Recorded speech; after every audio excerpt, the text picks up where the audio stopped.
have a love-hate relationship with No Time to Die. I love the movie, hate the ending. I hate the ending.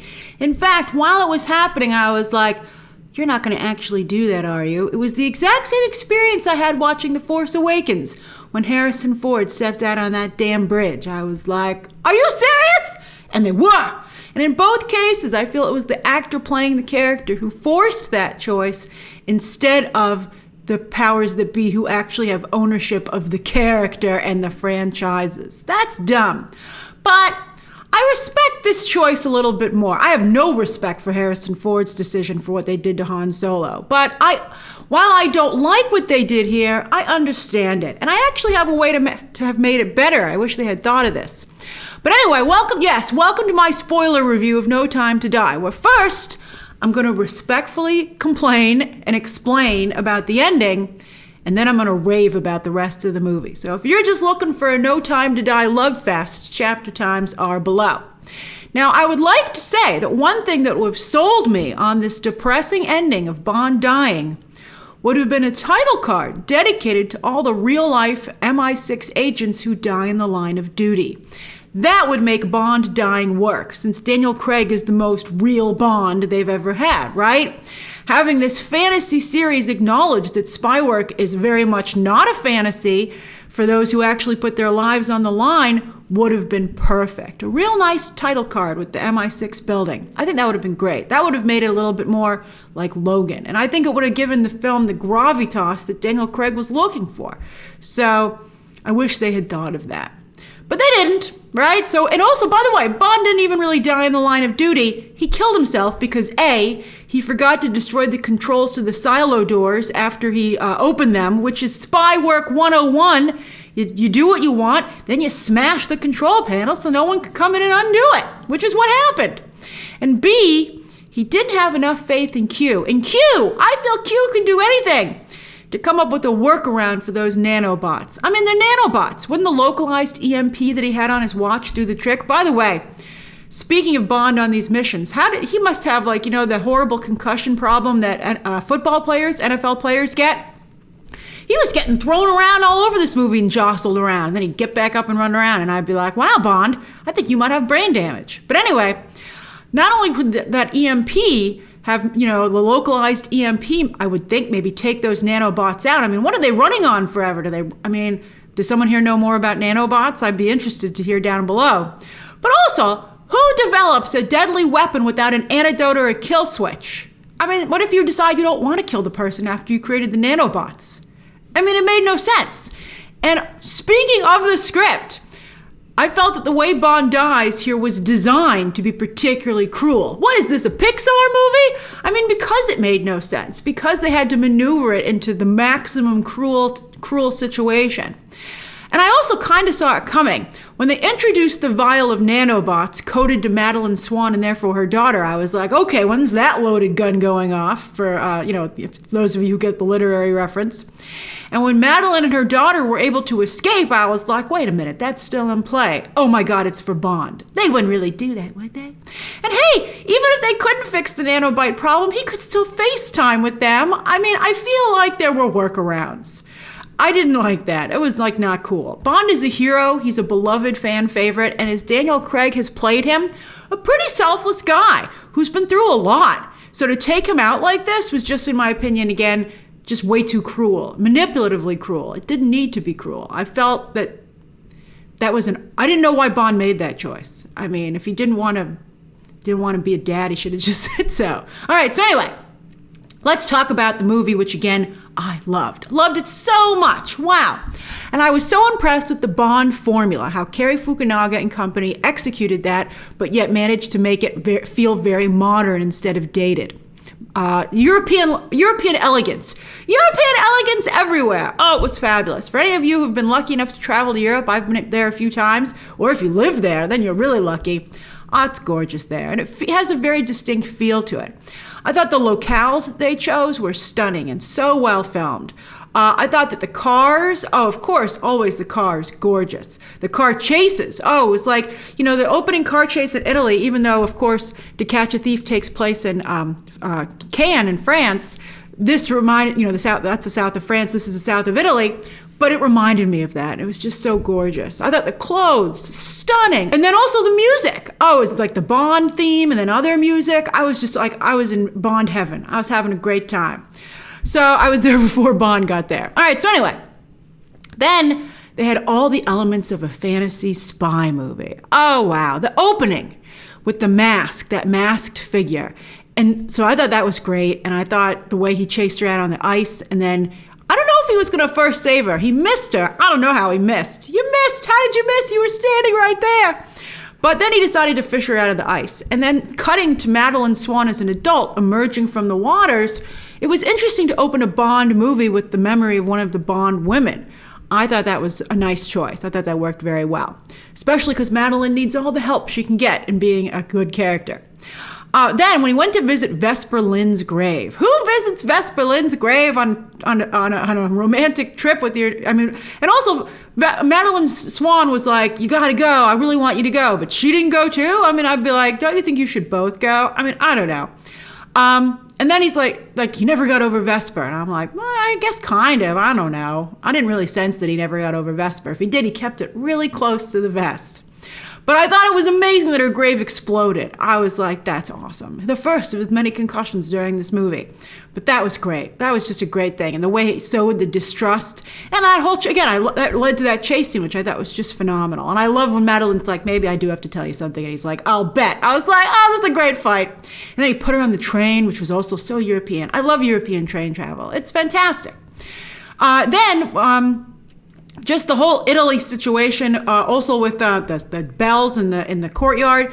But I loved that henchman Primo with his his fake eye, and the way that was revealed when he took his sunglasses off, and one was just like, it was understated yet not understated. And I was like, that's a Bond henchman, and it was great. Again, it wasn't so over the top that it felt, again, ridiculous and dated. It really worked with like in the modern film setting. Loved it. Loved that henchman. Then breaking into the MI6 lab. I didn't even know that was an MI6 lab. I was going over my notes, and it was like, this is an MI6 lab. And I was like, oh, okay. It was just a lab that had a lot of great stuff in it. Don't worry, we're going to talk about that scientist, David Dencik. He was fantastic. But that whole sequence was so well done. That reminded me out of something like Christopher Nolan or Sam Mendes' Bond movie, right?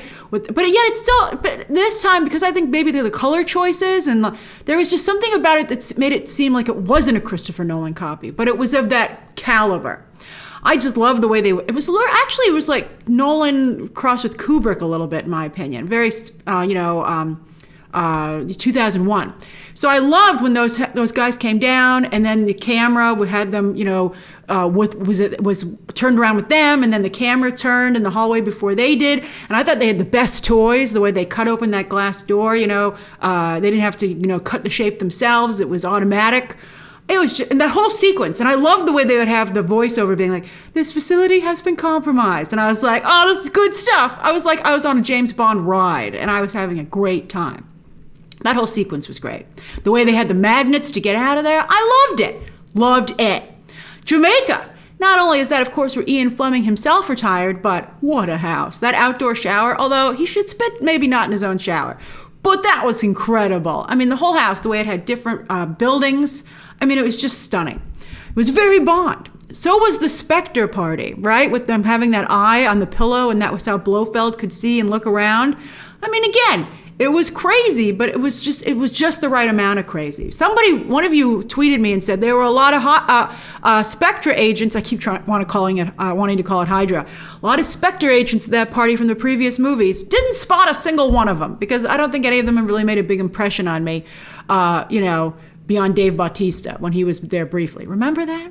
But yeah, so anyway, I love that. And I love the way that they switched the nanobots so it killed all the Spectre agents. And that scientist, again, he was very good. I just thought that was fantastic. Loved it, loved it, loved it. We're going to talk about the actors in a separate section. We're going to talk about Ana de Armas, as you can see. That was great. And I loved when they moved the action outside on that Cuban street. It was just great. Then the prison. Now, I don't like Christoph Waltz Blofeld, but when he came out in that little thing that was moving him down that little hallway, and he had to come very slowly, I was like, are you actually doing this? this is incredible. I didn't mind waiting for Blofeld to come down the hallway. It was worth it. That was just great. I loved it. It was, again, just the right amount of, over the topness. Then I even liked the Norway chase sequence, which I thought was very, very understated, but it worked because it was still elegant. I don't know what that coat was that Bond was wearing, like a duster, but it was cool. But I liked the cinematography there, and they kept heightening the chase. Another great chase scene. I loved when all those cars came over the ridge, and you were like, oh, it's on. But even like when the Range Rovers passed them and then came right back around. I don't know why it took so long for the Range Rovers to be like, maybe that's them. But they did. So that was great. I loved when the helicopter, that shot from the trailer above, of the helicopter, the blades, you can kind of see a pattern. I love the way Bond was able to booby trap the forest. He's good at booby trapping stuff. He and Kevin McAllister have a calling. And then even when Safin, that was the only time I thought Safin was cool, when he showed up and he surprised Madeline Stowe in that little hut. Because, you usually didn't see him, and you're like, oh, wow, Safin's on location? This is serious. So that was the best time. That was the best use of that character, I thought. Then the folding glider.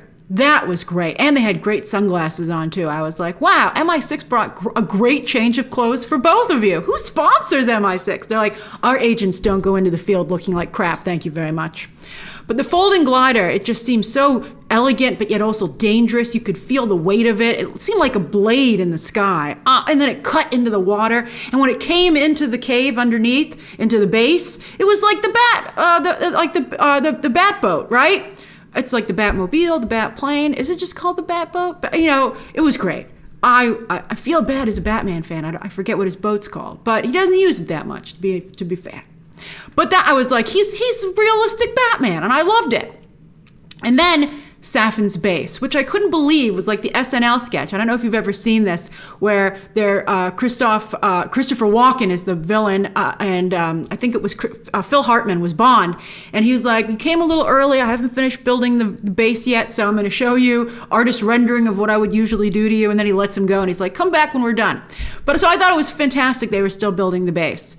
That poison garden, I don't think they got enough out of the poison garden. I was like, a poison garden?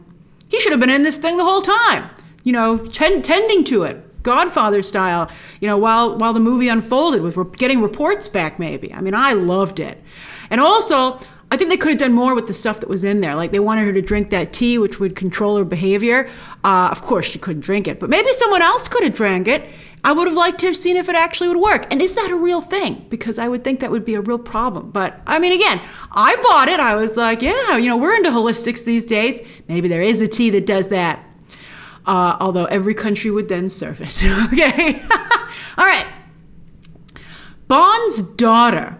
Usually I do not like giving characters a family. It did not work for Indiana Jones. But I have to say, especially because this was the final outing, so they had a little more leeway with what they could do, I really kind of liked him having a daughter. I thought the casting helped a lot. The actress they picked looked like Daniel Craig. She did have his eyes. I actually was wondering if that was Daniel Craig's actual daughter. It's not. And I actually love that he ended up having a daughter. And I think that, with the old Bond, you'd be like, oh, I hope you have a daughter with the way you treat women.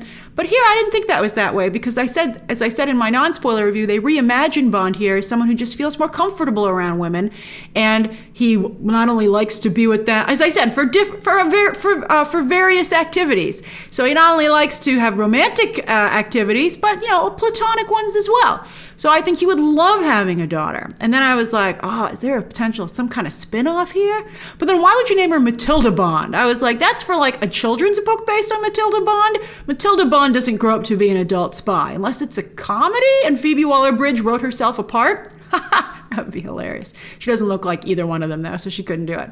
But yeah, I was like, Amazon just recently purchased them. I was like, is there a world where the Daniel Craig universe lives on through his daughter? But again, maybe let's see what her middle name is. Okay. Maybe she just goes by her number. She's like, no, it's just Bond. My parents did a bit of a number on me. All right, then Felix's death. At that point, I realized that this really was the final Daniel Craig movie, and some people were going to check out early.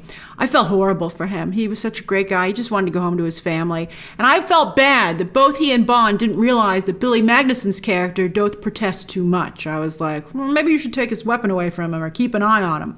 I mean, he was just going crazy, and I was like, he doesn't want this guy to talk, and eventually, since screaming isn't working, he's going to have to do something.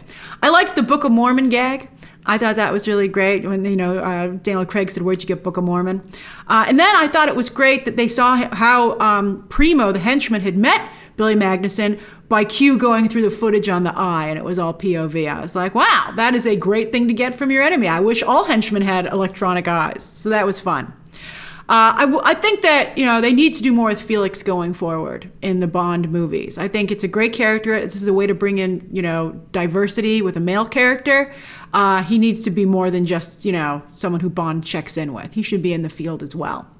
Speaking of being in the field, I thought Lashana Lynch was fantastic. She was a little aggressive towards Bond in the beginning, but that's because she thought he wanted his old job back, or his old number. But I thought it was pivotal that she gave it back to him, and he, for his final mission, that of course involved his family, and that ended up allowing him to die in the field with that number. She says, oh, it's just a number, but of course it's not, and that's why she was giving it back to him. I thought they ended up being a great team. I thought she looked super cool. I thought she did the action really well. I thought she was very realistic. I mean, she was just phenomenal. Lashana Lynch should get another action role off of this movie. Ana de Armas also kicked serious butt and looked fabulous doing it, but in a very different way.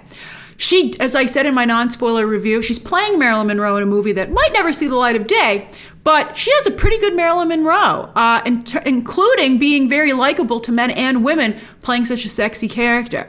I thought she'd had that perfect balance of like stupid but not stupid, just right. I mean, she was phenomenal. I thought, and I love that she was competent in the field, even though they queued her up to not be because she'd only had a few weeks of training. I thought that she looked so amazing in her fight sequence, with the way that dress worked, and it was sexy but without being exploitive. I mean, it was just incredible. Then David Dencik. I'm not going to go over everybody. I'm going to go over the main ones. David Dencik is the scientist. What a great addition to the movie. He was so funny. I thought that he was very useful as a character. He got a lot done. He was important to have, obviously, because he was like the evil Q, and I thought that was great. They should have an evil Q.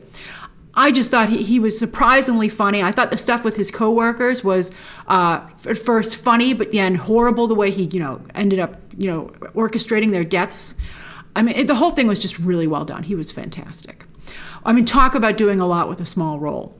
And then Rami Malek did not do a lot with a small role. What a waste of an actor. His performance was too broad and made to seem even more broad by the lack of nuance that was given to the character in the script. I mean, if he had a mustache to twirl, he would have been twirling it. I just did not think it was well done. It made me feel like a lot of what he originally was supposed to be there was cut. And you might be like, why kill this character? But, it's the final Daniel Craig Bond, so he's not coming back anyway. But I guess they needed that character there, but I mean, I wish I would be like, hey, Phoebe Waller-Bridge, while you're rewriting some of those women's roles, could you maybe take a crack at Safin? Because he needs some work too. And then finally, Daniel Craig. What a fantastic run. I mean, it's been crazy. It's been emotional, on and off camera, but I have loved it. I just thought he is by far and away the best Bond. I know some people want to go back to fun Bond. Okay, but I love this Bond.